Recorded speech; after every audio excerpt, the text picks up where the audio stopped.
नमस्कार, म प्रजित तिमल सेना, प्रिन्सिपल इम्पेरियल बिजनेस कलेज।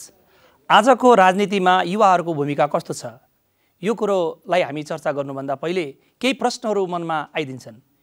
युवाको परिभाषा गर्दै गर्दा युवा उमेरले हुन्छ कि युवा सोचले हुन्छ? यिनै विषयवस्तुमा चर्चा गर्नको लागि यो ग्यालेक्सी 4K च्यानलबाट लालमोहर भन्ने प्रोग्राममा प्रखर वक्ता रमेश प्रसाईज्यूलाई आजको कार्यक्रम सञ्चालन गर्नको लागि म विनम्र अनुरोध गर्दछु। नमस्कार, म रमेश प्रसाई। विश्वभरिबाट लालमोहर हेर्नुहुने सम्पूर्ण दर्शकहरूलाई एकमुष्ट स्वागत छ। राजनीति दूषित भयो, प्रदूषित भयो, बिग्रियो, बेकार भयो, यी वाक्यहरू बोल्दा बोल्दा ओठहरू र सुन्दा सुन्दा कानहरू वाक्क भइसके। यदि राजनीति प्रदूषित भएको हो भने त्यसलाई बदल्ने कसले? मूल नीति राजनीतिलाई सपारेर समाजलाई सही दिशा दिने कसले? हाम्रा लागि, हाम्रो समाजलाई सही दिशा दिनका लागि कोही अन्तरिक्षबाट त खस्दैन। भएका दलहरूमा भएका नेताहरूले नै राजनीतिलाई सपार्न सके मात्रै देशले सही दिशा लिन सक्छ। एउटा झिनो आशा चाहिँ यो पुस्ता गइसकेपछि आउने नयाँ पुस्ताले राजनीति सपार्छ भन्ने हो। तर अधिकांश राजनीतिक पार्टीका, सबै राजनीतिक पार्टीका शीर्ष तहमा युवाहरूको होइन, युवाको यु हटाएर बाहरूको वर्चस्व छ। युवा पुस्ता त काँचो माटो हो, कुमालेले आकार दिनुपर्छ, अनुभवको आवश्यकता पर्छ भनेर पनि कतिपय लाल बुजक्कडहरूले भन्ने गर्छन्। तर इतिहासका दृष्टान्तहरू हेर्दा त्यस्ता विद्वानहरूको ओठमा दरो भोटे तालचा नै लगाइदिन मन लाग्छ। 2007 सालमा नेपालमा राणा शासन विरुद्ध आन्दोलन हुँदा त्यतिखेरका सबै नेताहरूको, प्राय सबै नेताहरूको उमेर 40 वर्षभन्दा कम थियो। पृथ्वीनारायण शाह 20 वर्षको उमेरमा राजगद्दीमा बसेका थिए, जसले नेपालको एकीकरण गरे। जहिरुद्दिन बाबरदेखि सुलेमानसम्म विश्वका सबै प्रसिद्ध शासकहरूको प्रायको उमेर युवा अवस्थाकै थियो। तर नेपालमा आखिर बाहरूलाई विस्थापित गरेर युवाहरू किन स्थापित हुन सकेनन् राजनीतिमा?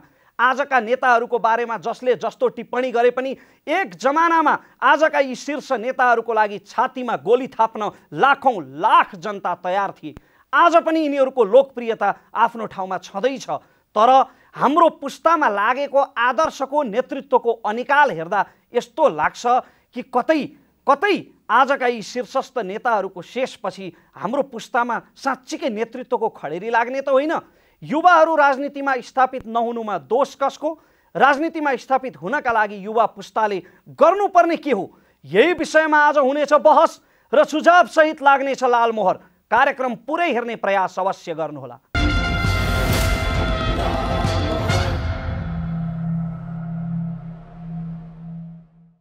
नेपाली राजनीतिमा युवा पुस्ताको वर्तमान र भविष्यबारे लालमोहरमा हुन लागिरहेको आजको बहसमा अतिथिहरूलाई परिचित गराउन चाहन्छु। हामीसँग सत्तारूढ दल नेपाली काङ्ग्रेसका नेता नयनसिंह महर्जी हुनुहुन्छ। यसै गरी हामीसँग प्रतिपक्षी दल नेकपा एमालेकी नेत्री नबिना लामाज्यू हुनुहुन्छ, माननीय नबिना लामाज्यू। यसै गरी हामीसँग नेकपा एकीकृत माओवादीका नेता हिमाल शर्मा हुनुहुन्छ। उहाँहरू तीनैजनालाई एकमुष्ट स्वागत गर्न चाहन्छु। हामीसँग केही विद्यार्थी सहभागीहरू पनि हुनुहुन्छ, युवा पुस्ताका प्रतिनिधि सहभागीहरू। र गौरवका साथ आजको हाम्रो अब्जर्भर यानि कि पर्यवेक्षकलाई स्वागत गर्न चाहन्छु। उहाँ हुनुहुन्छ टियुका पोलिटिकल साइन्स प्रोफेसर, राजनीतिका अध्येता, विश्लेषक कृष्ण हच्छेदु सर। उहाँलाई पनि स्वागत गर्न चाहन्छु आजको पर्यवेक्षकको रूपमा। र आजको बहस प्रारम्भ गर्नुभन्दा अघि आज हामीले बहस गर्न लागेको विषय नेपाली राजनीतिमा युवा पुस्ताको भूमिका, वर्तमान र भविष्यको भूमिका बारे आजका हाम्रा पर्यवेक्षक विज्ञ कृष्ण हच्छेदु सरको छोटो धारणा लिन्छु। धन्यवाद रमेशजी। आजको जुन विषय छ त्यो विषयको लाई ठ्याक्कै त्यसको अडियन्स भनौँ, त्यसको रिसिभ गर्ने भनेको मेरो म बसेको ठाउँबाट दाहिनेतिर बसिरहेका भाइ बहिनीहरू हुन्। एक्चुअली उहाँहरू नै हुन् युवाहरू। अनि लेफ्टतिर जुन हाम्रो प्यानलिस्टहरू हुनुहुन्छ उहाँहरू त्यो चरण पार गरिसकेका। तर उहाँहरूको चरणको बेलामा उहाँहरूलाई हामी चाहिँ कसरी चिनाउँछ त भन्दाखेरि एउटा युवा नेता वा पदाधिकारी मैले डेलिबरेटली प्रयोग गरेँ। पदाधिकारी हुनु र नेता हुनुमा अन्तर म कहाँ देख्छु त भन्दाखेरि नेता भनेको एउटा आइकन हो, बिम्ब हो। तपाईहरूको आफ्नो उहाँहरूको उमेरमा जुन बेला राजनीतिमा तपाईहरू पस्नुभयो अथवा त्यो बेलाको विद्यार्थी लगायत युवाहरूको कमान्ड गर्नुभयो, त्यो बेला तपाईहरूको कुन मूल्य मान्यतासँग तपाईहरू जोडिन्छ जुन हामीले प्रेरणा लिन सकोस्। दोस्रो कुरा, नेता र पदाधिकारीमा कहाँ अन्तर हुन्छ त? पदाधिकारी त एकपछि अर्को आउँछ, 4 वर्ष सिद्धिन्छ, 5 वर्ष आउँछ जान्छ। तर नेता भनेर सम्झना लायक हुनेको निमित्त अनि के एजेन्डाको निमित्त तपाईँलाई सम्झन्छ? तपाईहरू उहाँहरू जस्तै हुँदा जब विद्यार्थी अथवा युवाहरूलाई परिचालन गर्ने पदमा पुग्दाखेरि उहाँहरूले तपाईँहरूबाट सिक्न सक्ने प्रेरणादायी कुन चाहिँ काम गर्नुभयो? यो बिन्दुबाट तपाईँहरू उहाँहरूको निमित्त कसरी मोडल हुन सक्छ? यो बिन्दुबाट हामी चाहिँ बहस सुरु गरौँ। हुन्छ, आजको परिवेक्षकको अत्यन्तै सारगर्भित धारणा आइसकेपछि अब बहस प्रारम्भ गर्दा गर्दै हामीले बहस गर्न लागेको यो विषयमा नेपाली राजनीतिमा युवाको भूमिकाबारे हाम्रो टिमले तयार गरेको यो रिपोर्ट अबको क्रममा प्रस्तुत गर्दैछौँ। नेपाली राजनीतिको नेतृत्वमा युवा वर्गको प्रतिनिधित्व शून्य। केपी शर्मा ओली अध्यक्ष नेकपा एमाले 70 वर्ष, शेरबहादुर देउबा सभापति नेपाली कांग्रेस 75 वर्ष, पुष्पकमल दाहाल अध्यक्ष नेकपा माओवादी केन्द्र 66 वर्ष, माधव कुमार नेपाल अध्यक्ष नेकपा एकीकृत समाजवादी पार्टी 68 वर्ष, डाक्टर बाबुराम भट्टराई अध्यक्ष संघीय परिषद जनता समाजवादी पार्टी 67 वर्ष, उपेन्द्र यादव अध्यक्ष जनता समाजवादी पार्टी 60 वर्ष, चित्रबहादुर केसी अध्यक्ष राष्ट्रिय जनमोर्चा नेपाल 87 वर्ष, महन्त ठाकुर अध्यक्ष लोकतान्त्रिक समाजवादी पार्टी 79 वर्ष, नारायणमान बिजुक्छे अध्यक्ष नेपाल मजदुर किसान पार्टी 81 वर्ष, राजेन्द्र लिङदेन अध्यक्ष राष्ट्रिय प्रजातन्त्र पार्टी 56 वर्ष।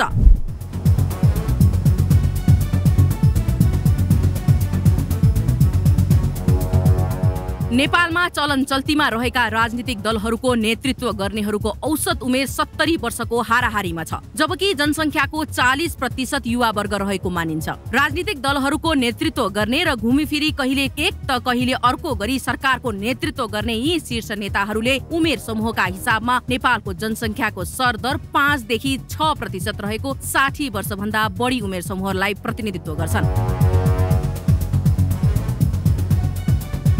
हालको संसदमा प्रतिनिधित्व गर्ने दलहरूको नेतृत्व मध्ये भर्खरै राप्रपाको अध्यक्षमा निर्वाचित राजेन्द्र लिङदेन मात्र यसको अपवाद बनेका छन्। तर लिङदेन पनि युवा भने होइनन्। राष्ट्रिय युवा नीति 2072 अनुसार युवा भन्नाले 16 देखि 40 वर्षसम्मका नागरिकलाई जनाउँछ। नेपाली कांग्रेसको आसन्न महाधिवेशनमा अध्यक्ष प्रत्याशी देखिएका 6-7 जना नेताहरूको औसत उमेर 65 वर्षभन्दा माथि छ। शीर्ष नेतृत्व मात्र होइन, दलहरूको दोस्रो तहमा समेत युवा वर्गको उपस्थिति शून्य नै देखिन्छ।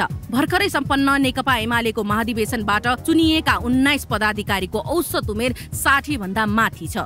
श्रम ऐन अनुसार निजी क्षेत्रका सबै कर्मचारीले 58 वर्षको उमेरमा अवकाश पाउँछन्। निजामती कर्मचारीले 60 वर्षमा अवकाश पाउँछन्। तर मुलुक हाँक्ने नेताहरूको अवकाशको कुनै उमेर छैन। त्यसैले पनि होला राजनीतिक दलहरू अन्य क्षेत्र जस्तो चुस्त दुरुस्त नभएको। राजनीतिक नेतृत्वमा युवा मात्र हुनुपर्छ भन्ने पनि होइन। अनिवार्य अवकाशको उमेर हद पनि उपयुक्त नहुन सक्छ। तर नेतृत्वमा युवाहरूको उचित प्रतिनिधित्व भने हुनै पर्ने हो।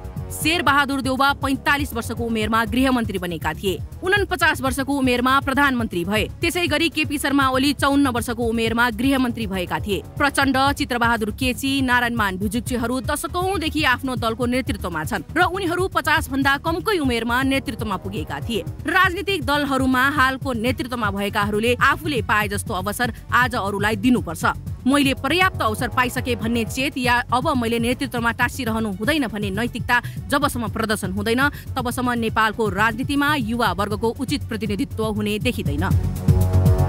यसका लागि दलहरूमा रहेका युवाहरूले नेतृत्वलाई झकझक्याउने मात्र होइन, चुनौती दिने हिम्मत पनि गर्नुपर्छ। स्मरण रहोस्, लोकतान्त्रिक संस्कारको राजनीतिमा कसैलाई माला लगाएर युवराज बनाइदैन।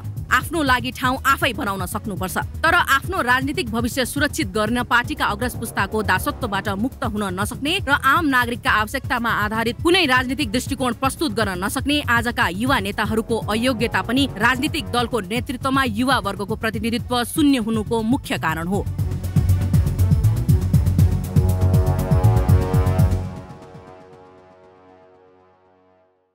बहस प्रारम्भ गर्न गइरहेका छौँ हामी। नयन सिंह महरज्यू नेपाली काङ्ग्रेसका नेता नयन सिंह महरबाट यो बहस प्रारम्भ गर्न चाहन्छु। नयनजी, बहस प्रारम्भ गर्दा सानो छोटो ठट्टा गर्ने अनुमति दिनुहुन्छ? तपाईँको उमेर त म सोध्दिनँ, तपाईँ कति वर्ष पुग्नुभयो भनेर, त्यो म लगायत धेरैलाई थाहा छ, सबभन्दा राम्ररी त तपाईँलाई नै थाहा छ। तर आज पनि तपाईँ युवा नेता कहलाउनुहुन्छ। 2 वर्ष अगाडिसम्म त तपाईँ नेभी सङ्घको केन्द्रीय अध्यक्ष नै हुनुहुन्थ्यो। अनि तपाईँहरूलाई युवा नेता भनिराख्ने हो भने यो उमेरमा नेभी सङ्घमा भर्खर राजनीति सुरु गरेका साथीहरूलाई बाल नेता भन्ने हो? मैले आफूलाई यहाँलाई मैले अनुरोध गरेँ, युवा भनेर मैले आफूलाई कहीँ चिनाउँदै गर्दाखेरि मैले आफूलाई युवाको जो क्राइटेरिया छ त्योभन्दा अलिकति फरक किसिमले चिनाउने गर्छु। यहाँलाई मैले जोडौँ, नेपाली काङ्ग्रेसमा युवाहरू अहिले हामी महाधिवेशनको सङ्घारमा छौँ, 14औं महाधिवेशनको सङ्घारमा। हाम्रो एक्टिभ मेम्बर जो क्रियाशील सदस्य छ त्यो भनेको बिलो 40 को, त्यो 33% छ। हामी त्यो भित्र पर्दैनौँ। त्यसकारणले युवा सोचको कुरा एउटा होला, उमेर समूहको आधारले हाम्रो पुस्ता युवा पुस्ता होइन, तर सोच युवा हुनसक्छ। सोच त एउटा 90 इयर्सको एउटा ओल्ड म्यानमा पनि त्यो सोच हुनसक्छ, किनकि युवा भनेको एउटा रिभोल्युसनरी, अलिकति तागतिलो, उसँग केही साहस, केही क्षमता भएको कारणले एउटा उमेरले वयस्क मानिस, उमेरले वृद्ध मानिसमा पनि त्यो युवाको जोस त हुन्छ होला। सोच त होला, तर आयुको प्राकृतिक सिद्धान्त त लागू हुन्छ नि। म त्यही अनुरोध गरेँ मैले। त्यसकारणले एउटा नवीनतम सोच राख्ने एकजना वृद्ध मानिस पनि युवाको जस्तो सोच बोकेर अगाडि बढ्न सक्छ। तर यहाँले भनेको ठ्याक्कै अब हामी नेपालकै एज ग्रुपलाई हेर्ने हो भने अब 90 वर्षभन्दा पछाडि त यो संसारमा बस्ने स्थिति पनि रहँदैन। मेरो प्रश्न चाहिँ, तपाईँको पुस्ताले, जस्तो तपाईँ नेभी सङ्घको नेतृत्वमा हुनुहुन्थ्यो 1.5-2 वर्ष अघिसम्म, तपाईँको पुस्ताले चाहिँ यसरी ओगटी दिएको कारणले, युवा सङ्गठनका पदहरू ओगटी दिएको कारणले र उमेरको हदबन्दी नलाग्ने गरेको कारणले पछिल्लो पुस्ताका प्रतिभाहरू फस्टाउन पाएनन् कि? यहाँलाई इन्ट्रेस्टिङ कुरा यहाँले ठ्याक्कै जोड्नुभयो। म नेपाल विद्यार्थी सङ्घको अध्यक्ष हुँदाखेरि मैले ल्याएको प्रस्ताव, यद्यपि मेरो पार्टीले विधान स्वीकृत गर्यो, कार्यान्वयन गरेन। पार्टीमा पनि आफ्नै किसिमका समस्या छन्। मैले बिलो 32 32 वर्ष मुनिकालाई मात्रै नेपाल विद्यार्थी सङ्घको नेतृत्वसम्म चलाउन दिउँ भन्ने प्रस्ताव राखेँ। त्योभन्दा पनि त्यो प्रस्ताव राखिरहँदा तपाईँ आफू कति वर्षको हुनुहुन्थ्यो? म 42, म 42 वर्षको हुँदा तपाईँले 32 वर्षको? म 42। मेरो अनुभव धेरै कुरा यहाँलाई कस्तो छ कि पहिले नै मानिसले जानेको हुने हो भने मानिसले सिक्दैन थियो। त्यसकारण हामी आफूलाई डेमोक्रेट हुन चाहन्छौँ। हामी संशोधनमा विश्वास गर्छौँ। सिक्ने हो मानिसको जीवन एउटा यो युनिभर्सल नै हामी लर्निङ युनिभर्सिटी भन्छौँ हामी संसारलाई। भनेपछि हामीले सिक्ने, मेरो भोगाई जब 12, 4, 5, 6 वर्ष 3टा अध्यक्षले, मभन्दा अगाडिको अध्यक्षले नेपाल विद्यार्थी सङ्घको लिडरसिप लिएर महाधिवेशन नगराउँदाखेरि 14 वर्ष लेट भयो। म 32 वर्षमा हुनुपर्ने नेपाल विद्यार्थी सङ्घको अध्यक्ष महाधिवेशन कहिले भयो? 42 वर्षपछि मेरो उमेरमा। त्यसकारणले मैले त्यो पास गराएको, आज पनि त्यो विधानबाट हटाएको छैन, तर कार्यान्वयन भएको छैन। यहाँलाई अर्को कुरा सँगसँगै यहाँले कुरा निकाल्दाखेरि मैले जोडेको विषय, मैले नेपाल विद्यार्थी सङ्घको केन्द्रीय अध्यक्ष जितिसकेपछि पहिलो बैठकमा राखेको प्रस्ताव धेरैलाई थाहा छैन। मैले 16 वर्ष मुनिको विद्यार्थीलाई कुनै पनि पोलिटिकल पार्टीको र यसको सिस्टर अर्गनाइजेसनको भारतीय सङ्गठनको सदस्यता दिनुहुन्न भनेर पास गराए। मेरो केन्द्रीय समितिको बैठकको पहिलो निर्णय थियो, जो सर्वसम्मत थियो। किनकि नेपालको राजनीति, नेपालको पढाइको विद्यालय क्याम्पसभित्र विद्यार्थी सङ्गठनहरूले विद्यार्थीको पढाइ बिगारे भन्ने ठुलो आरोप थियो र अन्तर्राष्ट्रिय सन्धिका हिसाबले पनि 16 वर्ष मुनिलाई मेम्बरसिप दिन नपाउने भएका कारणले मैले त्यो प्रस्ताव राखेँ। तर सँगसँगै मैले के भनेको थिएँ कि अरू विद्यार्थी सङ्गठनले पनि मान्यो भने न त विद्यार्थी राजनीति पनि गर्नु छ। हुन्छ, हामी तपाईँ कहाँ आउँछौँ। अहिले म नवीनाजीतर्फ जान चाहन्छु। माननीय नवीना लामाज्यू हामीसँग हुनुहुन्छ। यो नेतृत्व ओगट्ने प्रश्नमा नि सुरुबाटै सुरु गर्नुपर्छ होला। राजनीतिक दलहरूमा कति लोकतन्त्र छ आफूभित्र भनेर। यो अधिवेशनबाट, तपाईँको अधिवेशन हुनुभन्दा पहिले नै एमालेमा अध्यक्षको रूपमा ओली नै छानिने हो, काङ्ग्रेसमा देउबाको जित 90% निश्चित छँदैछ, माओवादीमा लगभग नेतृत्व अपरिवर्तनीय छ, प्रचण्ड नै हुन्। अनि यी पात्रहरू सधैँ दोहोरिरहने हो भने अधिवेशन जस्ता समारोहहरूको के अर्थ रह्यो? होइन, अधिवेशन भनेको पार्टी जीवनमा 3टा कुरा हुन्छ, तपाईँलाई म स्मरण गर्न चाहन्छु। 3टामा एउटा त घटिसक्यो। एउटा होइन, हाम्रो अधिवेशन सम्मेलन भनेको चाहिँ मुख्यतः नेतृत्व, अनि त्यसपछि त्यसको चाहिँ एउटा नीति, अनि त्यसपछि व्यक्ति। यो कुराको लागि चाहिँ हामीले चाहिँ नेतृत्व महाधिवेशन गरिन्छ। अनि अहिले ओलीको सन्दर्भमा कुरा गर्नुभयो, यो चाहिँ समय र कथाले मागेको नै व्यक्ति हो। त्यसो भएको हुनाले अहिले हाम्रो पार्टी केही अग्रजहरू पार्टी विभाजन गरेर जानुभयो, पार्टीभित्र एउटा सङ्ख्या अर्को पार्टी माओवादीका नेतृत्व अग्रजहरू पनि आउनु भएको थियो, के पार्टीहरूको तलबाट हामीले मिलाएर लानै पर्ने थियो। त्यसकारण चाहिँ यो आवश्यकता के थियो भने सर्वसम्मति या नेतृत्व के कुराहरूलाई दोहोऱ्याउनु पर्ने अवस्था पनि थियो। यद्यपि यसपालि पनि हामीले एकदम त्यही व्यक्ति त्यही मान्छे मात्रै होइन कि हामीले चाहिँ धेरै ठुलो सङ्ख्यामा चाहिँ युवाहरू पनि आउनु भएको छ। यो त तपाईँले भनेको त तपाईँहरूको आन्तरिक पार्टीको कथाले माग्यो होला, तर मलाई एउटा कुरा भनिदिनुहोस् त नवीनाजी, केपी ओली पछि एमालेमा पछिल्लो पुस्ताको अनुहार खोइ त? पछिल्लो पुस्ताको त अनुहारै देखिँदैन नि, खालि व्यक्तिको कुरा होइन। व्यक्तिको कुरै होइन, मैले तपाईँले नै त्यो कुरा गर्नुभयो हुनाले त्यो कुरा गरे हो।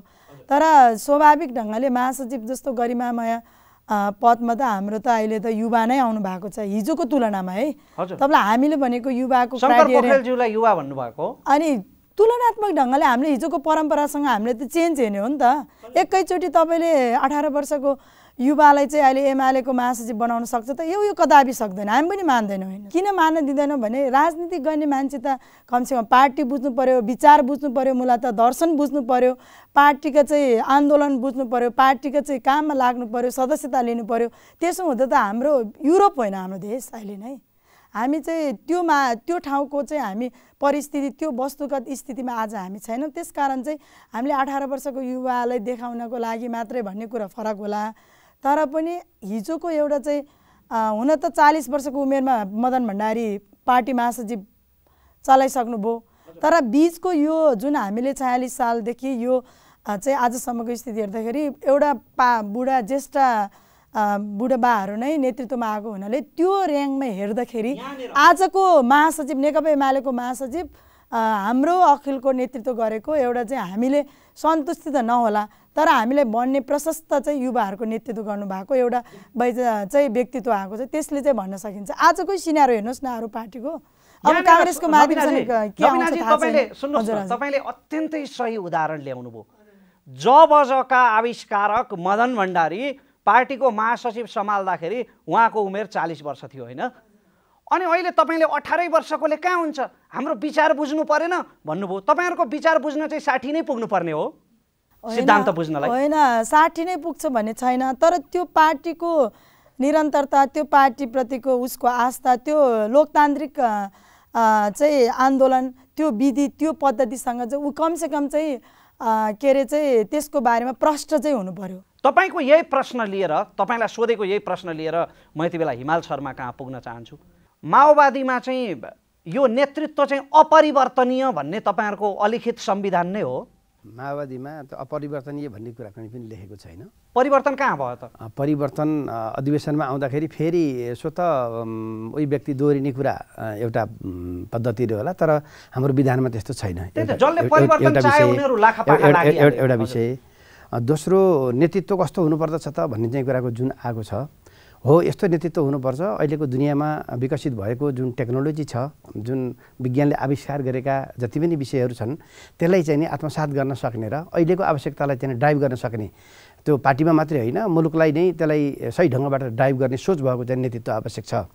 र नेतृत्व भनेको चाहिँ मुख्य नेतृत्व भनेको नेताहरूको पनि नेता हो। त्यो भएको कारणले गर्दा सुझबुझपूर्ण तरिकाबाट त्यो लिडरसिपले अगाडि लिएर जानुपर्छ। जहाँसम्म लाग्छ हो उमेरको हिसाबले पनि 60-70 भइसकेपछि नेतृत्वले चाहिँ नि अथवा त्यसको अभिभावकत्व निर्वाह गर्ने तर्फ जानुपर्छ भन्ने मलाई लाग्छ। यहाँ समस्या कहाँ हो भन्दाखेरि जब रिटायर भइसकेपछि उसलाई सम्मान गर्ने एउटा चाहिँ नि ठाउँ हामीले माओवादी पार्टीमा हामीले चलाएको बस के हो भन्दा अहिले त हामीले त्यहाँ 20% युवाहरूलाई चाहिँ नि अन्डर 40 राख्नुपर्छ भन्ने चाहिँ कुरो विधान पास भइसकेको छ। त्यो अहिले राष्ट्रिय सम्मेलन हुँदैछ, त्यसमा चाहिँ लागू होला भन्ने मलाई लाग्छ। र हामीले रिटायर भएका लिडरहरूको व्यवस्थापन कसरी गर्छौँ भन्ने कुरा पनि हामीले दिनुपर्ने हुन्छ। हामी युवाहरूले हामीले तिमीले छोड हामी चाहिँ त्यहाँ जान्छौँ भन्दाखेरि उहाँहरूको चाहिँ यत्रो अनुभव छ होइन, त्यसलाई पनि हामीले चाहिँ पुँजीकृत गर्नुपर्ने छ।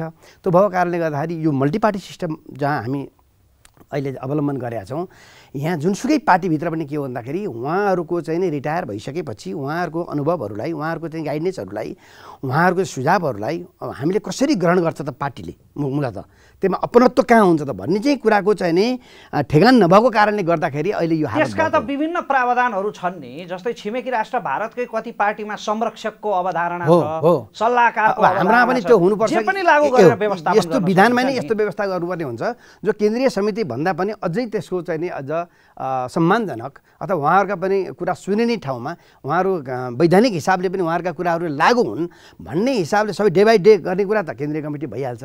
हामीले जुन उहाँलाई सम्मान गरेर राख्ने र उहाँका कुरा पनि सुनवाई हुने भन्ने खालको चाहिने हामीले चाहिँ विकास हामीले लिएर गयौँ भने अवश्य पनि नेताहरू चाहिँ रिटायर हुनको निम्ति पनि लालायत हुनुहुन्छ। मेरो प्रश्न चाहिँ कहाँ भने नि हिमालजी, मेरो प्रश्न चाहिँ कहाँ भने यदि मानौँ पुष्पकमल दाहाल प्रचण्डले अवकाश लिनुभयो अथवा उहाँ राजनीतिबाट बाहिरिनु भयो भने त पार्टीकै भविष्य पो अन्धकार देखिन्छ त। होइन त्यस्तो कसरी फेरि माओवादीमा मात्रै लागू हुँदैन के? होइन त्यस्तो हुँदैन। त्यो कुरा अहिले जनमानसको नजरमा पछिल्लो पुस्ताको अनुहार खोइ त पार्टीमा एक चाहिँ नि नेतृत्व दिन सक्ने शक्ति अथवा युवा भनौँ अथवा त्यो सोच भएका सबै पार्टीमा छन् भन्ने मलाई लाग्छ। मेरो कन्सर्न कहाँ हो भन्दा उहाँहरूको व्यवस्थापन सही व्यवस्थापन गर्न पनि हामीले के गर्नुपर्छ भन्दाखेरि हामी त्यसमा बसेर छलफल गरेर उहाँहरूलाई चाहिँ नि रिटायर जीवन बिताउन दिने, उहाँहरूका अनुभवहरूलाई पनि हामीले चाहिँ क्यास गर्ने र अब नयाँ एउटा चाहिँ टिम बना लिए जाने र जो 70 वर्ष अहिले अरू विधानमा लेखेका पनि के हुन्छ भन्दाखेरि पहिला विधानमा लेखिन्छ 70 वर्षभन्दा माथि रिटायर हुने भन्ने चाहिँ कुराको लेखिन्छ। जब त्यो नेता हेरेर के हुन्छ भने ऊ नेताको फेरि आवश्यकता पर्यो भनेपछि अनि फेरि के गरिन्छ त्यहाँ फेरि त्यसलाई संशोधन गरेर त्यो बुँदा हटाइएको छ भनिन्छ।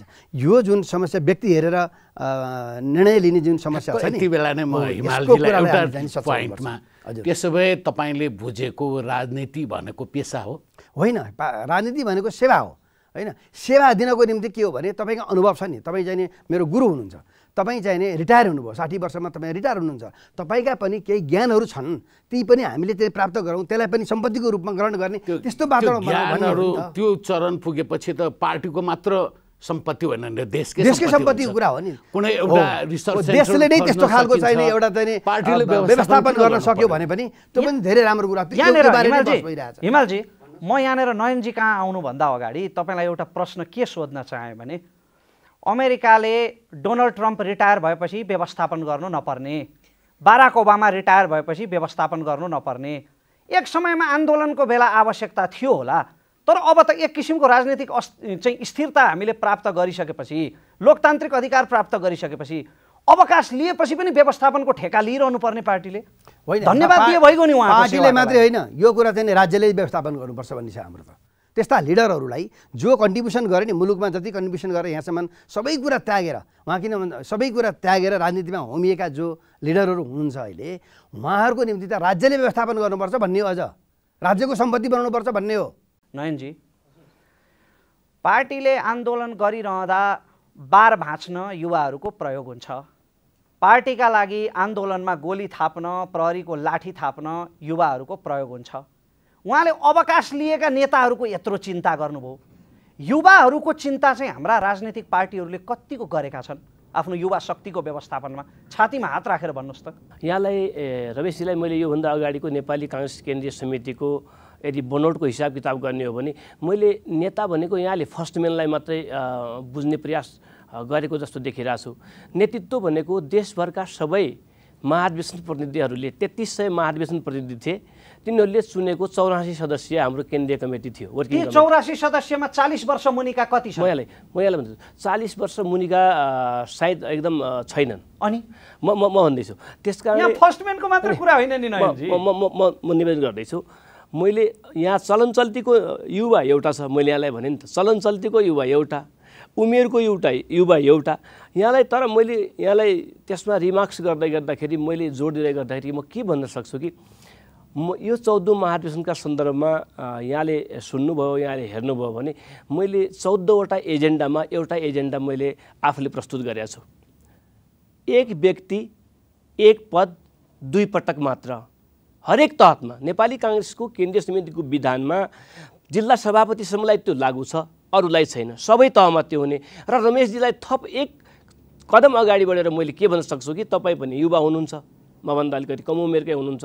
भोलिका दिनमा अबको 5 वर्षपछि नयन सिंह महरलाई सोध्नुभयो तपाईँ अब के गर्नुहुन्छ भन्दाखेरि म एक व्यक्ति एक पद एक पटक भन्दा दोस्रो पटक पनि दोहोरिँदैन। यहाँनिर यो प्रतिबद्धता म नोट गर्न आग्रह गर्छु कि काङ्ग्रेसका नेता नयन सिंह महरको यो प्रतिबद्धता एक पद एक कार्यकालको एजेन्डा लागू गराउनको लागि उहाँले निरन्तर पहल गर्नुहुनेछ।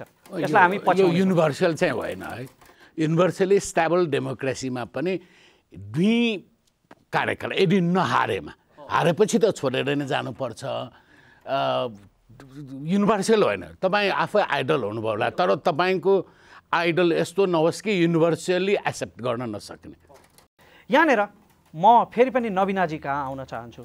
नवीनाजी, विद्यार्थी आन्दोलनको जस्तो भूमिका रह्यो नेपालमा लोकतन्त्र स्थापनाका लागि, जहानिया शासन हटाउनका लागि, मैले अघि पनि धेरै उदाहरणहरू दिइसकेँ। धेरै विद्यार्थीहरूले प्रताडना भोगे, यातना भोगे, आन्दोलन गरे। तर यो करिबन तपाईँको 63 देखि 78 सम्मको अवस्था हेर्ने हो भने र तपाईँहरूको अवस्था हेर्ने हो भने त्यतिखेरको विद्यार्थी नेतृत्वले त आजसम्म उचाइ लिन सकेको देखिँदैन। दोषी को हो? पार्टीको नेतृत्व कि स्वयं तपाईँहरू? होइन, अब त्यतिखेरको मूल मुद्दा भनेको चाहिँ के थियो भने देशमा प्रतिगमन थियो।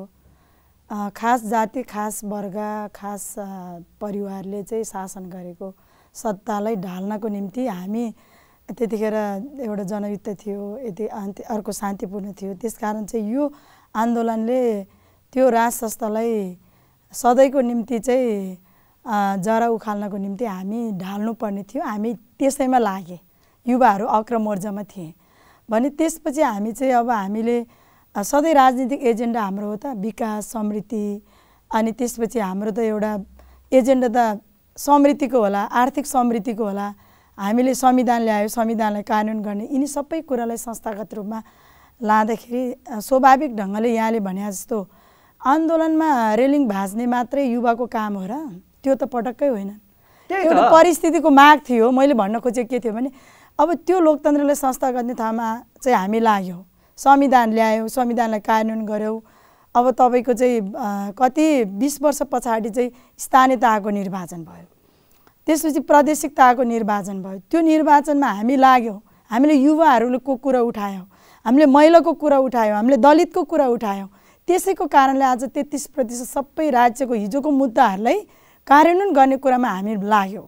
तर त्यो कुराहरू कति चाहिँ अब हामीले सैद्धान्तिक रूपमा हेर्दाखेरि त्यो हाम्रो उपलब्धि नभएको चाहिँ होइन, उपलब्धि छ। तर त्यो भनेको अब बिस्तारै हुने कुरा पनि छ।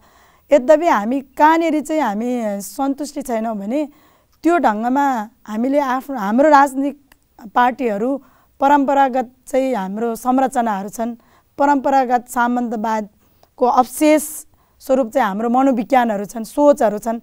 त्यसलाई भत्काउनको निम्ति यति धेरै सजिलो पनि छैनन्।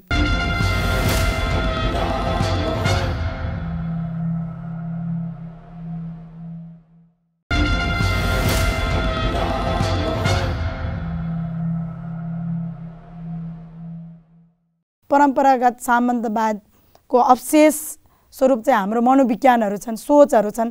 त्यसलाई भत्काउनको निम्ति यति धेरै सजिलो पनि छैनन्। हिमालजी कहाँ पुग्न चाहन्छु।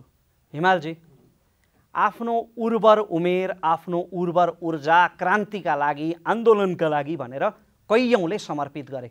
स्वयं तपाईँकै कथा पनि कारुणिक छ। तर त्यो आन्दोलनपछि जब उपलब्धि प्राप्ति भयो, उपलब्धिमा त पुरानै पुस्ताको वर्चस्व छ। अनि आज पनि तपाईँको पुस्ताले चाहिँ आफू नेतृत्वमा कसरी पुग्ने अथवा राजनीतिक उपलब्धिहरूलाई कसरी त्यसको फाइदा आफूले लिने, आफ्नो पुस्तालाई कसरी स्थापित गर्ने भन्ने भन्दा पुरानै पुस्ताको भविष्यमा उनीहरूको व्यवस्थापनको बढी चिन्ता गरिरहेको छ भनेपछि हामीमा पनि योग्यताको आत्मविश्वासको खडेरी त छ नि। पक्कै पनि हामी मोमेन्टमा लाग्दाखेरि हामी कुन पदमा पुगिन्छ भन्ने हिसाबले हामी कहिल्यै सोचेनौँ। हामीले के सोच्यौँ भने त्यति बेला सामन्तवादको अन्त्य गर्नुपर्छ, गणतन्त्र स्थापना गर्नुपर्छ, समावेशी समानुपातिका कुराहरू छन्, संहिताका कुराहरू छन्, यी कुराहरू चाहिँ नि हामीले व्यवस्था बदल्नुपर्छ भन्ने अब के गर्ने त? व्यवस्था बदलियो, त्यहाँबाट हामी लाग्यौँ, त्यो व्यवस्था बदलियो, हामीले यसलाई गर्व गर्छौँ होइन। अब के खेतीमा फर्किने? अब हामीले चाहिँ यो पद पाउँला ऊ पद पाउँला भनेर हामीले सोचेको त कहिल्यै पनि थिएन। हामी नसोचिकन यो ठाउँमा आइपुगेका मान्छेहरू हौँ र त्यो एउटा कन्ट्रिब्युसन हो, त्यो एउटा बलिदान हो। हामी त्यो मनोविज्ञानका साथ हामी चाहिँ लागेका हौँ। एउटा प्रश्न। दोस्रो, अब जस्तो हामीले के गर्यौँ त? विद्यार्थी हामी तिनजनै हामी एउटा विद्यार्थी मुभमेन्टबाट आएको हुनाले मैले पनि के सेयर गर्न चाहन्छु भने हामीले के गर्यौँ भन्दा पहिलो कुरो त हामीले गणतन्त्र ल्याउनको निम्ति हामीले संविधान पहिला संस्थागत गर्नुपर्ने थियो। गणतन्त्र आइसकेपछि पनि त्यो 72 सालमा मात्रै त्यो संस्थागत भयो। हामीले उठाउँदै आएका मुद्दाहरू के थिए? शिक्षा, स्वास्थ्य, रोजगार, मौलिक अधिकार भन्न हामी चाहिँ लड्थ्यौँ। पञ्चायतदेखि हामी लड्थ्यौँ। त्यो कुरा संविधानमा हामीले लेखी छाड्यौँ। बैमानी कहाँ छ भन्नुहुन्छ भने बरु त्यसलाई चाहिँ नि व्यवहारमा कार्यान्वयन गर्ने कानुनहरू आइसकेका छैनन्। अब त्यसको निम्ति हामी लड्ने हो। हामीले गर्व गर्छौँ, हामीले शिक्षा, स्वास्थ्य, रोजगार 92 दिनसम्म विद्यार्थीहरूले संसद भवन घेरेर चाहिँ नि त्यो तिनवटा बुँदाहरू मौलिक अधिकारको रूपमा राखेका थिए। बुढा नेताहरूले त यो कुरा सम्भवै छैन, राख्न हुँदैन भन्ने पनि थियो। त्योमा हामीले चाहिँ नि गर्व गर्छौँ। एउटा जहाँसम्म चाहिँ नि युवाहरूको नेतृत्वको विकास गर्नुपर्दछ भन्ने हिसाबले म त्रिभुवन विश्वविद्यालयको एउटा सोभिउ सभापति भइरहँदाखेरि ट्युको एउटा सिनेटर पनि थिएँ। त्यति बेला हामीहरू के गर्यौँ भन्दाखेरि अब विद्यार्थीहरूलाई चाहिँ नि 28 वर्षभन्दा मुनिकाले मात्रै स्वतन्त्र विद्यार्थी युनियनमा चाहिँ को निर्वाचनमा भाग लिन पाउँछन्। यसो गर्नुभयो। होइन भने 40 भयो, 42 भयो, जहिले सभापति हुनको निम्ति बहने तल आएका भाइ बहिनीहरूलाई चाहिँ कसैले पनि नछोड्ने यो कुरो लागू गरियो। होइन, यो कुरो उहाँ सर यहाँ हुनुहुन्छ, त्रिवी नियमावली चेन्ज गरेर त्यो कुरो अहिले लागू भएको छ। अहिले भएका चुनावहरू त्यही बमोजिम हुन्छन्। त्यो पनि हामीले गर्व गर्छौँ। किनभने हामी यद्यपि हाम्रो उमेर मेरो त्यति बेला हुँदा 36 वर्षको थियौँ होला म, तर हामी जस्तो मान्छेहरू चाहिँ एउटा क्याम्पसको सोभिउ सभापति हुनको निम्ति हामी आउने होइन। हामीले चाहिँ नि अरू युवाहरूलाई चाहिँ त्यसको नेतृत्व विकास गर्ने वातावरण बनाउनुपर्छ भनेर 28 वर्ष उमेर हदबन्दी लागू भएको छ। हिमालजी, यहाँनिर अहिले चाहिँ हामीसँग विद्यार्थी सहभागीहरू हुनुहुन्छ, युवा पुस्ताको प्रतिनिधित्व गर्नुहुन्छ। उहाँहरूले हाम्रो पुस्ताको आवाज मुखरित गर्दै कुनै प्रश्न राख्न चाहनुहुन्छ भने यतिखेर हामी सहभागीका प्रश्न लिन्छौँ। नमस्कार, मेरो नाम चाहिँ शैलु थापा। म इम्पेरियल बिजनेस कलेजमा BBA अध्ययनरत छात्र र मेरो प्रश्न चाहिँ नवीना म्यामलाई छ। अघि भर्खर तपाईँको पार्टीले सामन्तकारी सोचलाई भत्काउँदैछ भन्नुभयो हजुरले, तर अस्ति भर्खर भएको अधिवेशनमा त्यो त देखिएन नि। के यो नै तपाईँहरूको लागि डेमोक्रेसी हो त? सामन्तवाद भनेको चाहिँ कस्तो हुन्छ भन्दाखेरि पुरानो सोच विचार परम्परागत चाहिँ दिमागमा आइराख्ने, एकदम आफू मात्रै कुनै राम्रो चिजको राम्रो ठाउँको त्यो चाहे त्यो खानामा लाउनमा पदमा त्यस्तो खालको सोच विचार भएको पुरानो एउटा विचारलाई चाहिँ सामन्तवादी सोच भनिन्छ। तर त्यो सोच चाहिँ अब हाम्रो पार्टीमा मात्रै होइनन्, हाम्रो पार्टी पनि त्योबाट फरक चाहिँ छैन, अरू पार्टीमा पनि छ। तर हाम्रो पार्टीको नेताहरूको पनि नभएको होइन भन्ने कुरा चाहिँ गरेको। तर नेकपा एमाले चाहिँ यो महाधिवेशनमा चाहिँ के गर्यो भने हामीले लोकतान्त्रिक विधिलाई लोकतान्त्रिक पद्धतिलाई चाहिँ स्वीकार्यौँ। तर यति चाह्यो भने चाहिँ नेतृत्वले सबै टिम घोषणा पनि गर्न सक्थ्यो। नमस्कार सबैजनालाई, म दीक्षा अमागाई इम्पेरियल बिजनेस कलेजमा bachelor in health care management पढ्दैछु है। तपाईँहरूले यहाँ राजनीतिकको बारेमा कुरा गर्दै गर्दा चाहिँ अब हामी यहाँ बसिरहेको विद्यार्थीहरूलाई चाहिँ त्यो राजनीतिक बहस मात्रै भयो क्या, त्यो काममा के छ, चालुमा के आएको छ, हामीलाई यो ठुलो ठुलो शब्दले चाहिँ मोहित मात्रै पार्यो क्या। यो यसको मेन कुरा चाहिँ के हो हामीले मिनिङै बुझ्न सकेको छैन क्या। अहिलेको युवाहरूलाई चाहिँ तपाईँहरूले यो राजनीतिमा बोलाउनको लागि इन्फ्लुएन्स गर्नको लागि चाहिँ के कस्तो कामहरू गरिराख्नु भएको छ, यो चाहिँ मेरो प्रश्न सबैजनालाई छ है। म सुरुमा नयनजीबाट जवाफ लिन्छु। नयनजी, उहाँको प्रश्न साँच्चीकै गम्भीर छ।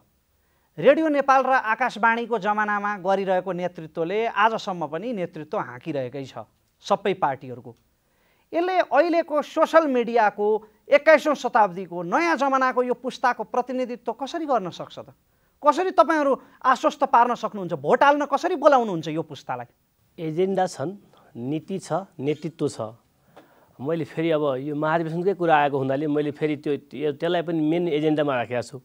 नेतृत्वको कार्ययोजना महाधिवेशनमै पेश गर्ने भनेको छु मैले यसपालिको। त्यसकारणले नीति र नेतृत्व भएर मात्रै नपुग्ने रहेछ। मैले बहिनीको कुरासँग मेरो सहमति छ।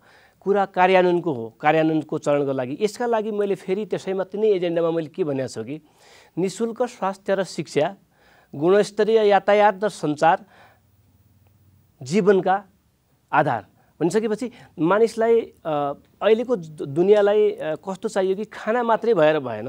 यो संविधानमै लेखिएको कुरा तपाईले किन दोहोऱ्याइरहनु पर्छ र? लेखिएको छ, कार्यान्वयन भएको छैन। पैसा नहुने मर्छ नयनजी उपचार नपाएर। यहाँ रमेशजीलाई त्यही जोडेँ मैले। त्यस कारणले त्यो कार्यान्वयनको बेला हो। अहिले कार्यान्वयन गर्नुपर्छ। अब चाहिँ यसलाई चाहिँ धेरै ठोस देखाउने चिज केही पनि छैन।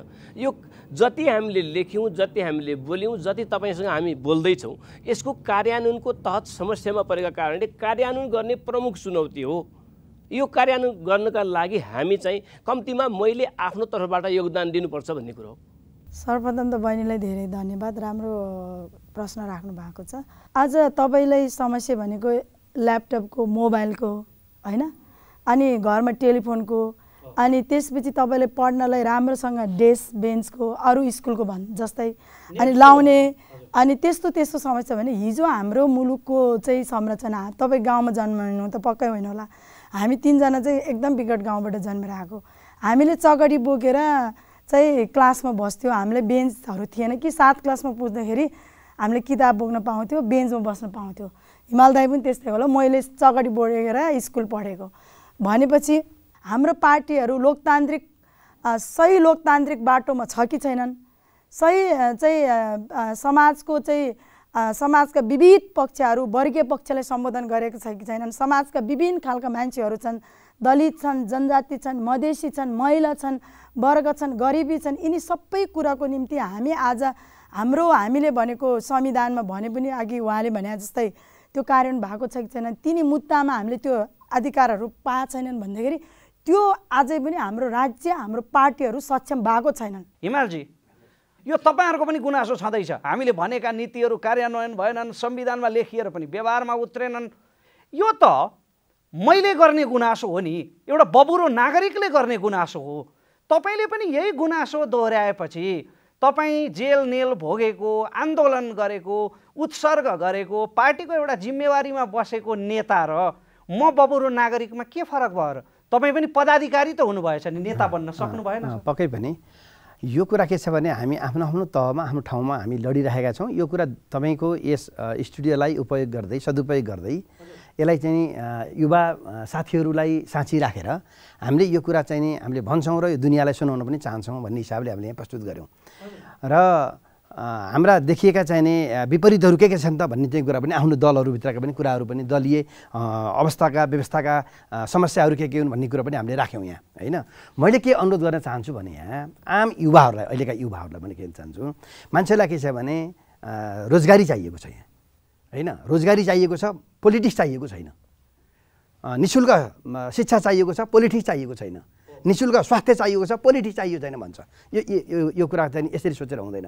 हामीलाई पोलिटिक्स सबभन्दा के हो भन्दाखेरि त्यो नै सबैभन्दा नीतिहरूको पनि मूल नीति भनेको राजनीति हो। राजनीति राम्रोसँग, जुन देशमा राजनीति राम्रोसँग गाइड भएर अगाडि गइरहेको छ त्यो देश धेरै अगाडि बढो, राम्रो भयो, सफल पनि भयो। जुन देशमा राजनीति चाहिँ असफल हुँदै गइरहेको छ त्यो देशको चाहिँ नि हालत पनि खराब हुँदै गएको छ होइन। त्यो भएको कारणले चाहिँ राजनीतिलाई ठिक ठाउँमा ल्याउनुपर्छ र राजनीति युवाहरूले म के भन्छु भने राजनीति बुझ्नुपर्छ, बुझाउनुपर्छ। राजनीति अलग, मेरो चाहिँ नि स्वास्थ्य शिक्षा रोजगारी मेरो अलग हो भन्ने चाहिँ कुरा होइन। त्यहाँभित्रका विकारहरू के हुन् हामीले चाहिँ नि त्यहाँ खोजी नीति गर्नुपर्छ। के राम्रो काम भयो त्यसलाई पनि हामीले चाहिँ एप्रिसिएट गर्नुपर्छ। फेरि भएका कुराहरू कसैले पनि नगर्ने यो केही पनि होइन। अहिलेका युवाहरूलाई त के थाहा यो व्यवस्था कसरी आयो कसरी गयो थाहा छैन नि त होइन। भन्दा यो कुरा पनि इतिहास पनि हामीले पढ्नुपर्छ र राजनीतिलाई चासोको साथ हेरेर चाहिँ कहाँ त्यसको चाहिँ खराब प्रवृत्ति हाबी हुँदै गइरहेछ त्यसका विरुद्ध चाहिँ केन्द्रीकृत हुनु र राजनीतिलाई सही ट्र्याकमा ल्याउने काम चाहिँ के हुन्छ भन्दाखेरि युवाहरूको हुन्छ भन्ने चाहन्छु म। किनभने युवाले डटी गेम, पोलिटिक्स डटी गेम भनेको छ। अनि म के अरे के चाहिएको त तपाईँलाई भन्यो, उसलाई रोजगार चाहिएको छ कि अथवा शिक्षा चाहिएको छ कि अथवा विभिन्न हुन्छ नि आफ्नो कुराहरू। ती कुराहरू त्यो कुराहरूको दिने पोलिसी ल्याउने कहाँबाट हो त? पोलिसीले हुन्छ नि सबै कुराहरू त पोलिसी कहाँबाट ल्याउँछ भन्दाखेरि त राजनीतिबाट आउँछ। त्यो दलमा राजनीति कस्तो छ, दलहरूको सोचिने तरिका कस्तो छ, अनि त्यसको रिफ्लेक्सन कहाँ हुन्छ भने सरकारमा हुन्छ। सुन्नुहोस् न, त्यो हो क्या कुरा। आजको जेनेरेसनमा नि हिमालजी, आजको पुस्तामा करियर ग्रोथ असाध्यै छिटो हुन्छ। तपाईँको त्यत्रो जेल नेल भोगेको आन्दोलन गरेको व्यक्ति त आज तपाईँको आन्दोलनको झन्डै 20 वर्ष पुरा हुन लाग्दा पनि उपत्यकाकै जिम्मेवारी लिएर बसिरहनु भएको छ भनेपछि यो राजनीतिमा करियर ग्रोथ नभएर पनि आकर्षण नभएको हो क्या युवाहरूको? होइन, अवश्य पनि त्यसको पनि पार्टीले चाहिँ के गर्नुपर्छ भन्दाखेरि हरेक दलहरूले त्यसको पनि व्यवस्था गर्नुपर्छ। अघि मैले भने 20% युवाहरूलाई चाहिँ माओवादी केन्द्रले चाहिँ हरेक आरक्षणको व्यवस्था गरेको छ, अरू पार्टीहरू पनि होला। तपाईको केन्द्रीय कमिटीमा पनि 20% 40 वर्ष मुनिका युवाहरू हुन्छन्। उसको 11 गतेदेखि हुने राष्ट्रिय सम्मेलन छ, त्यसमा चाहिँ 40 वर्ष मुनिका 20% युवाहरू हुन्छन्। यसलाई नोट गर्नु होला। नेकपा माओवादी केन्द्रका तर्फबाट हिमाल शर्माज्यूको प्रतिबद्धता, माओवादी नेता हिमाल शर्माको प्रतिबद्धता कि अब माओवादीमा 20% सिटहरू हरेक कमिटीमा 40 वर्ष मुनिका युवाहरूका लागि सुरक्षित गरिनेछ। यतिखेर हामी सहभागीका प्रश्न लिन्छौँ। नमस्कार, मेरो नाम विष्णु बुढाथोकी हो। मेरो प्रश्न यस अनुसार छ नयनजीलाई, विद्यार्थीहरू त पढ्नको लागि, ज्ञान अध्ययन गर्नका लागि कलेज आउने हो, तर कतिपय कलेजहरू, काठमाडौँका सरकारी कलेजहरू के छन् भने कलेजमा भर्ना हुनको लागि पहिले नै पार्टी चुज गर्नुपर्ने हुन्छ। कलेज पढ्नको लागि पार्टी चुज गर्ने, पार्टीले नै भर्ना गर्ने टाइपको हुन्छ नि कतिपय सरकारी कलेजहरू। अनि पार्टीमा चुज गरिसकेपछि त्यो पार्टीमा बसिसकेपछि अनि त्यही पार्टीका सिद्धान्त अनुसार हाम्रो चाहिँ काठमाडौँ अहिले स्टुडेन्टहरूको कस्तो छ भने केही कुरा हासिल गर्नका लागि त्यहाँ ढुङ्गा मुढा हान्नै पर्ने हुन्छ। तपाईँको आशय आइसक्यो, नयनजीसँग जवाफ लिन्छु। बाध्य भएर बिचरा कलेजमा भर्ना हुनकै लागि बाध्यताले सदस्यता लिएको मान्छेले, विद्यार्थीले बीपीको प्रजातान्त्रिक समाजवाद बुझ्छ नयनजी? दुईटा कुरामा जानै पर्छ यो विषयमा।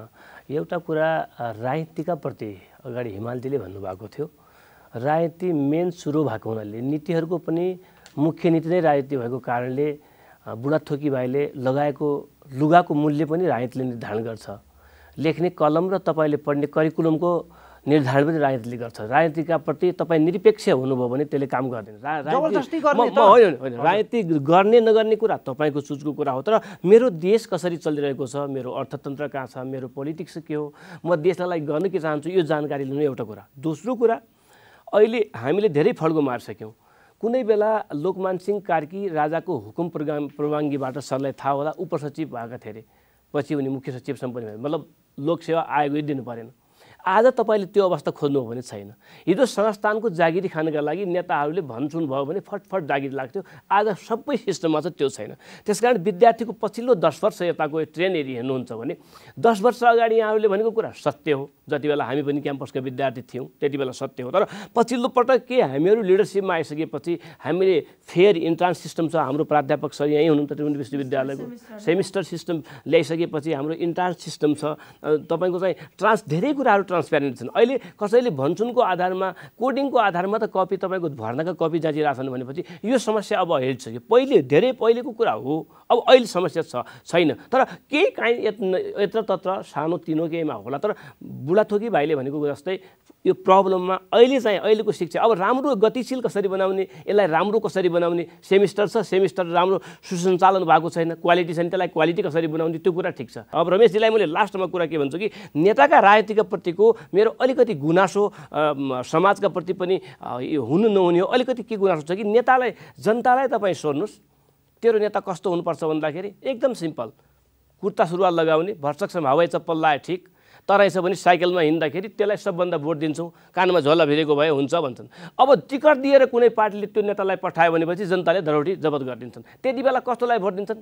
2-4वटा गाडी, रागा खसीहरू काट्न सक्ने, अलिकति मोटरसाइकल र गाडीमा तेल हाल्ने भन्दाखेरि हाम्रो अपेक्षा हाम्रो एउटा हुने, अनि काम त्यस्तो नगरिसकेपछि यसको कन्ट्राडिक्सन उल्टो हुन्छ क्या। यसमा कम्तीमा हाम्रो यो पछिल्लो जेनेरेसन भनेको 15 वर्ष अगाडि 15 वर्ष पछाडि भन्छ जेनेरेसन पुस्ता, 15 वर्ष अगाडिको समूहको मात्रै तपाईँले कुरा बुझ्नुहुन्छ अरे, मभन्दा 15 वर्ष पछाडिको समूह मात्रै कुरा बुझ्छ, त्यसभन्दा पछाडि ग्यापिङ भइहाल्छ अरे। त्यस कारण हाम्रो पुस्ताले, तपाईँहरूको पुस्तालेसम्म पनि यो विषय चाहिँ जरुरी छ। यहाँनिर मेरो तर्फबाट तपाईँलाई अन्तिम प्रश्न, हामी असाध्यै अन्त्यमा आइसकेका छौँ। हिमालजी, माओवादी केन्द्रभित्र पछिल्लो पुस्तालाई स्थापित गराउनका लागि हिमाल शर्माको भूमिका के हुन्छ? पछिल्लो पुस्तालाई स्थापित गराउनको निम्ति मैले अगाडि पनि निवेदन गरेँ कि पहिला जुनसुकै तहमा हामीले चाहिँ युवाहरूलाई चाहिँ नेतृत्व स्थापित गर्नुपर्छ।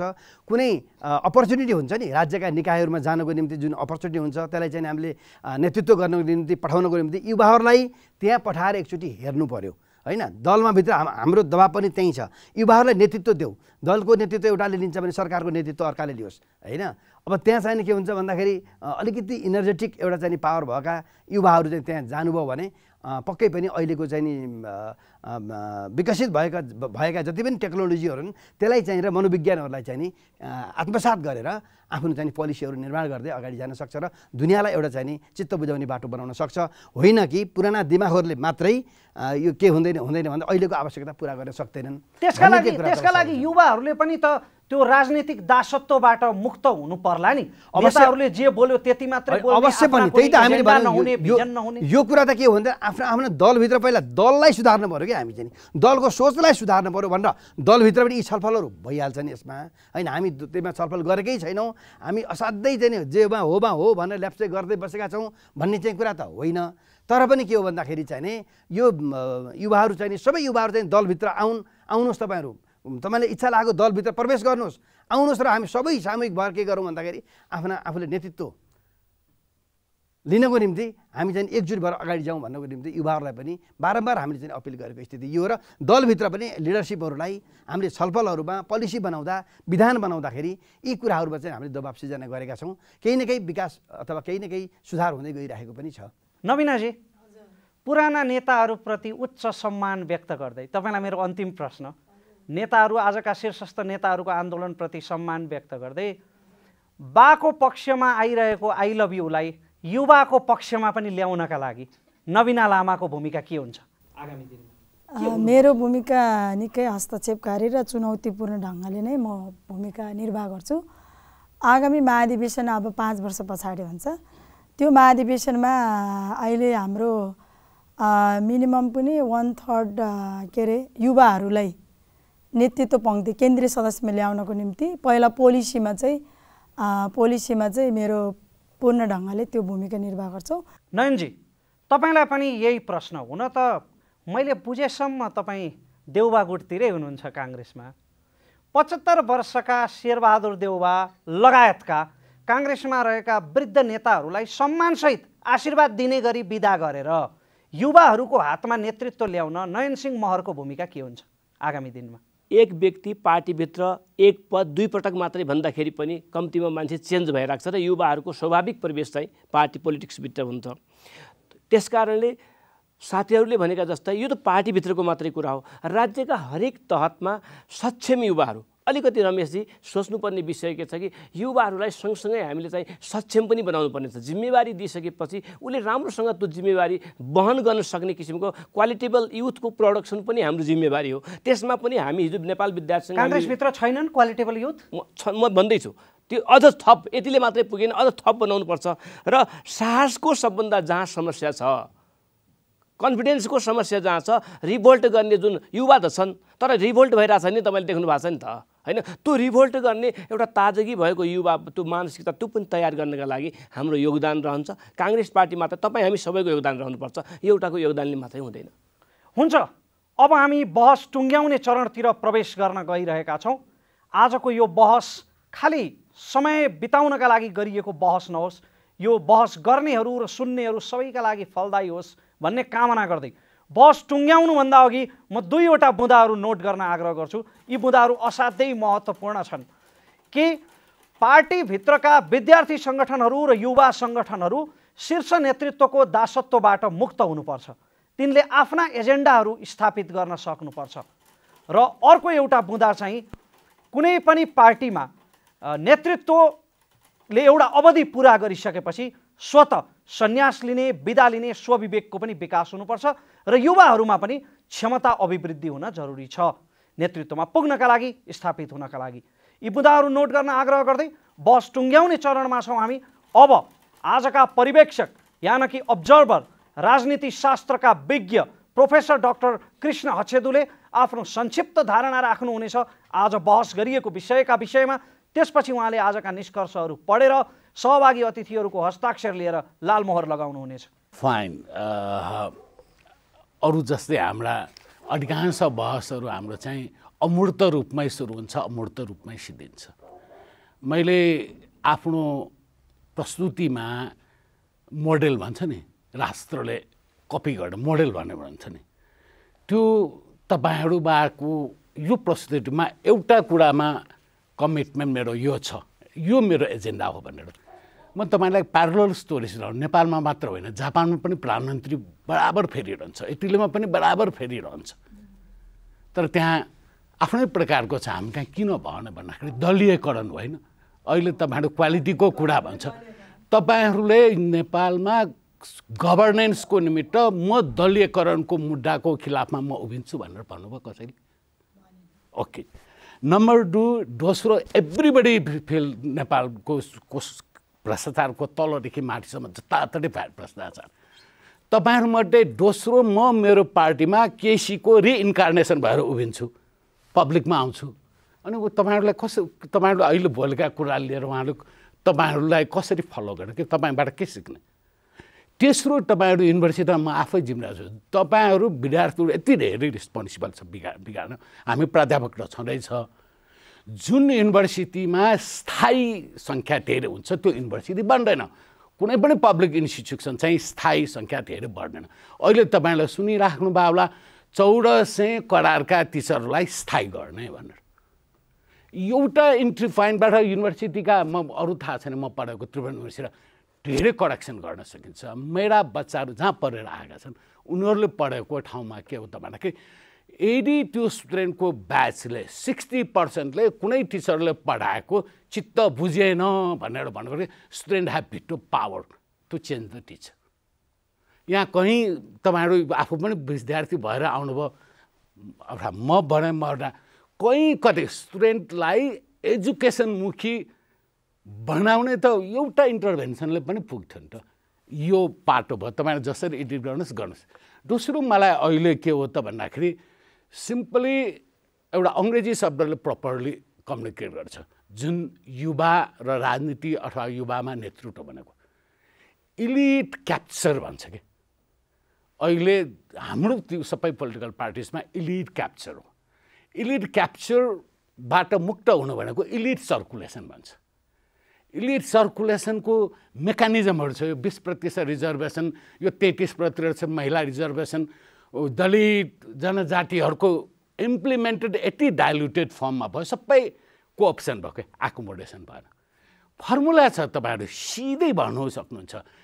यसको इलिट सर्कुलेसनको फाउन्डेसन फिलोसफी भनेको के हो भने पोलिटिक्स पेसा होइन। Don't encourage everybody to come in the direct politics. सबै पोलिटिकल एनिमल हो, तपाईँहरू सचेत नागरिक बन्ने कि सचेत नागरिक बनेको, पोलिटिसियन बनेन। अब त्यो पुस्ताङ अथवा इलिट सर्कुलेसनको राजनीति पेसा होइन भने त्यो पेसा होइन भन्नेलाई के भन्छ अब्जेक्टिभली मूर्त रूपमा कसरी बढ्न सकिन्छ? एउटा उमेरको हटबन्दी त आयो होइन, दोस्रो के एउटा पढाबडीको हटबन्दी त आयो, तेस्रो पछि सबभन्दा दुःखको के भने हारेपछि मैदान नछाड्दाखेरि सबै पोलिटिकल पार्टिजमा प्रब्लम छ। नेपाली कङ्ग्रेसमा रामचन्द्र पौडेल सभापतिमा पनि हार्ने, आम चुनावमा पनि हार्ने, तर पार्टीमा फेरि दोस्रो दर्जाका नेता होइन। एमालेमा पनि तपाईँहरूको त्यही होइन, पार्टी अध्यक्षमा हारेपछि मैदान छोड्ने पो बानी गर्नुपर्छ, फेरि त्यसलाई क्याप्चर लिएर होइन। अनि तपाईँहरू कहाँ चाहिँ कलेक्टिभ लिडरसिप भनेको समस्या पैदा गर्ने मेकानिजम हुँदैन। त्यो मात्र होइन, हार्नेले मैदान छोड्ने कुरा तपाईँहरू गाउँपालिका नगरपालिकादेखि छोड्नुहोस्। हाम्रा पर्यवेक्षक यानि कि अब्जर्भर, राजनीति शास्त्रका विज्ञ प्रोफेसर डाक्टर कृष्ण हच्छेदुले आफ्नो संक्षिप्त धारणा, सारगर्भित धारणा राखिसक्नु भएको छ। धेरै बहसमा छुटेका कुराहरू पनि उहाँले उल्लेख गर्नुभएको छ र अब उहाँले आजका निष्कर्षहरू पढेर यसमा सहभागी अतिथिहरूको हस्ताक्षर लिएर लालमोहर लगाउनुहुनेछ। हरेक पार्टीका विद्यार्थी सङ्गठनमा नेतृत्वमा पुग्ने उमेरको हदबन्दी निर्धारण हुनुपर्छ। नयन सिंह महरको प्रतिबद्धता 1/2 कार्यकालको एजेन्डा लागू गराउनको लागि उहाँले निरन्तर पहल गर्नुहुनेछ।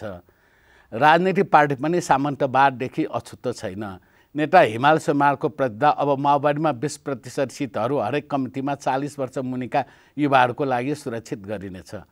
पार्टीभित्र युवा सङ्गठनहरू शीर्ष नेतृत्वको दास्ताबाट मुक्त हुन सक्नुपर्छ। कुनै पनि पार्टीको नेतृत्वले एउटा अवधि पुरा गरिसकेपछि स्वयं बिदा लिने विवेकको विकास हुनुपर्छ। ल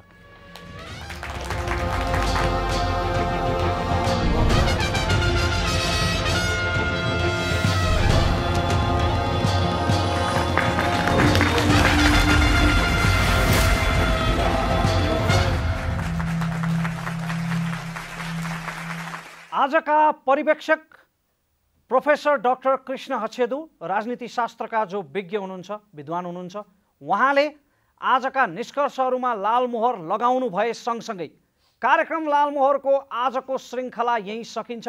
आजको बहस फलदायी होस् र आज गरिएका प्रतिबद्धताहरू पुरा हुन्, तिनीहरूलाई हामी पछ्याउनेछौँ भन्दै अर्को साता अर्को अङ्कमा फेरि अर्को विषयवस्तु र अन्य अतिथिहरू लिएर आउने बाचा गर्दै आजका सहभागी सम्पूर्णलाई धन्यवाद, अतिथिहरूलाई विशेष धन्यवाद र दर्शकहरूलाई अझ विशेष धन्यवाद दिँदै सम्पूर्ण टिमका साथ रमेश प्रसाई लालमोहरको यो श्रृङ्खलाबाट आज्ञा चाहन्छ। नमस्कार, शुभरात्रि।